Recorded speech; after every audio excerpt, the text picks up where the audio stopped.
All right, today we're going to talk about another fun team racing drill. It's a variation on pig in the middle called pig in the front. And what it basically is, over here, the setup is you have an opponent in the 1, you have friendlies in the 2 and 3, and the friendlies are trying to pass the opponent. So one of them needs to get by, and then it's a pig in the middle, right? And then as soon as the former 1 is now in the 3, then we reset the teams and we do it again, just like pig in the middle. It's just a different order that we're going for. Okay, cool. So that's the goal. Get a friendly into the 1, then pig in the middle, reset when the foe is clearly in the 3.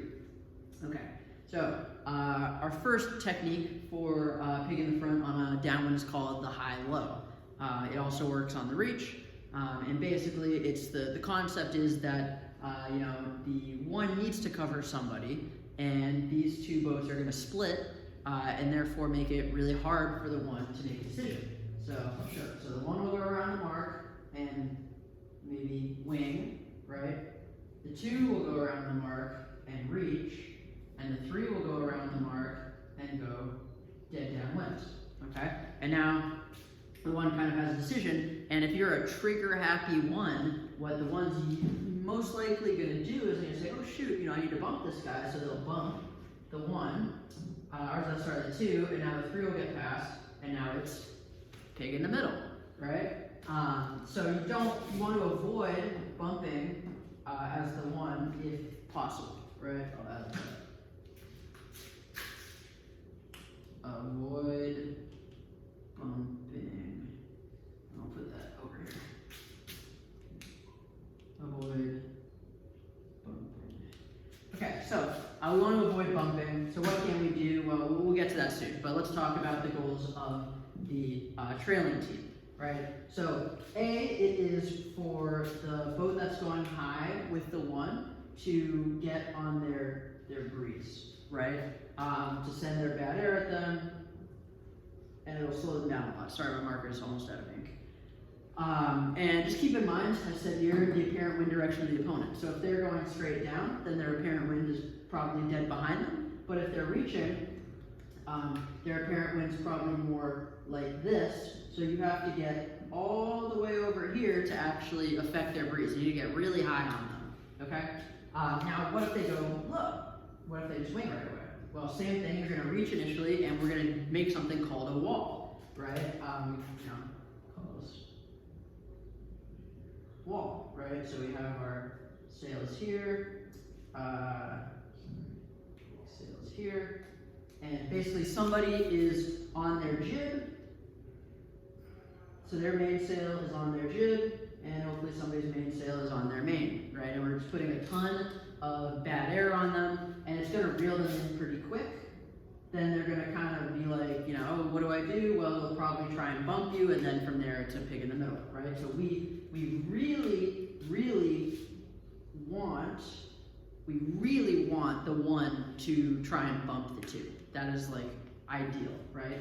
Now what about, okay, they didn't bite, we've been doing our high-low for a while.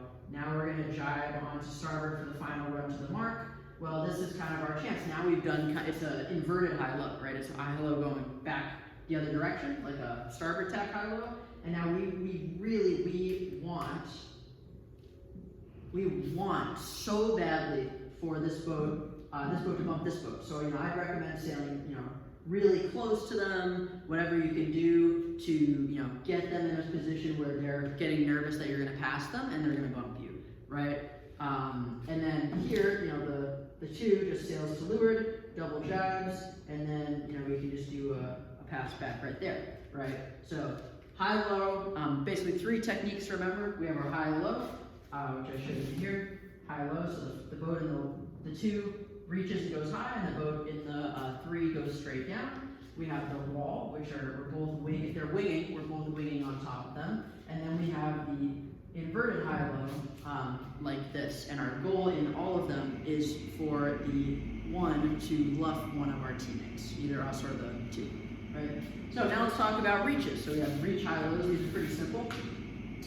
One of the boats, that maybe the 2 is trying to go high. It's always the 2 who goes high because they are closer. 2 goes high always because closer, right? So 2's gonna go high, and the 1's gonna go low, and maybe the 2 will go high, the 3 will go low, maybe the 1 will try and bump us, and now we kind of have sailed ahead, or maybe not, but this the 2 gets on the 1's breeze and slows them down a little bit, but that's basically the essence is that the 2 is going high and the 3 is going low. 2 high, 3 low, 1, that's the 1, right? So we go high, low. I don't think they're super effective on a reach, but it's a great way to set up for the downwind. Okay, cool. So now, what do we do upwind? I mean, it's a little bit harder, right? If the 1 it kind of ignores us and just sails their own ships, they should just extend, right? Well, as the 1, we really should cover. And so what's going to happen is we will get into, there's basically 2 strategies, right? So if we're on a shifty venue, we want to do a hard split. We're going to do a hard split out to the corners. It's the same principle as on the other legs, right? We're splitting hard. What are we trying to accomplish? Well, we're hoping that a wind shift might come and really destabilize the race and get our teammate ahead of the 1. So let's say the 1 covers our teammate on the left, right? And then there's a big right shift, right? And now our teammate can come down to the 1, and we can do a pass back there, and then hopefully, we can pass them, right? Pass them into a 1-2. So that's what we should do if it's, pretty shifty. If it's steady, it's the same thing. We need to split, but we need to kind of sucker them into attacking. So, we'll get a little separation first, and we'll attack. They'll attack to cover us. We'll attack. They'll attack to cover us. Attack. They'll attack to cover us. And especially in heavy air, attacking a lot is really slow. And so slowly, this 1 boat that is not doing any attacks at all will get up into the 1, and then they can go to pig in the middle, right? So those are the 2 strategies for the upwind, the split and the tacking duel. But really, really critical is that teammates do not cross each other until one of them passes the opponent, right? So, or we hit the ley line for the finish, right? But if we're crossing each other, that's exactly what the 1 wants, right? Because then if we're not getting any kind of separation, we can't make any kind of a gain, right? It's super easy to cover 2 boats when they're together. It's really hard to cover 2 boats when they split, and this is the whole point of this, right? So what does the 1 do? I mean, it seems pretty unfair, right? Well, if possible, we don't react and we just sail fast, right? So for example, on the downwind, we have the high-low happening, and maybe we can just find a corridor of clean air here and just wing down and go, right? Maybe, we have a high-low and this boat's, kind of starting to roll us. Maybe we just jive out of it, right? And then we can jive for the, continuing, and then maybe we can even go back, right? But we're just trying, we don't want to engage with the boats behind us. That's the last thing we want.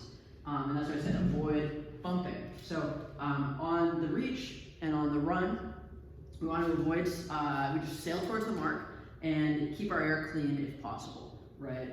The minimal amount of maneuvers to keep our air clean, but we're not trying to slow anyone as the 1. What about on the upwind? Well, on the upwind, you need to basically, hopefully, funnel these boats towards one another, right? And so what do I mean by that?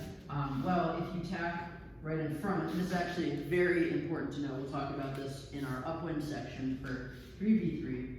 This is called facing someone, because you're tacking right on their face. And what option do they have when you tack on their face? Well, either they bear off and sail into crap air, or most likely a smart sailor is going to tack, right? So now we let them go a little bit, and we also tack, and now we have control, right? We have a pin on them, so we're sending them towards their teammate. What can the teammate do? Well, the only really thing they could do would be attack, right? But then they're crossing each other, which is what they're going to try not to cross each other. We're making them cross each other. It's great, right? So use this facing to control where the opponents are going, right? And then use pinning. So face is a forced tack, and then pin to force straight, keep opponents close to one another. Upwind. Got it? So we keep the opponents close to each other upwind using our fleet management moves, which are facing them and pinning them, right? And then if someone does try and sucker us into attacking duel, maybe we do a little bit looser cover, so we kind of let them go a little bit, and then we tack, so we can push them towards their teammate. Now they tack here, and we bounce them right away, so they go back, we go a little further, and we are using our facing to funnel them towards their teammate, and that's really, really helpful, right? Or maybe even just drop down into a pin. So these are some ideas. It's not a comprehensive guide by any means. I love this drill, pig in the front, so give it a try, see if you like it.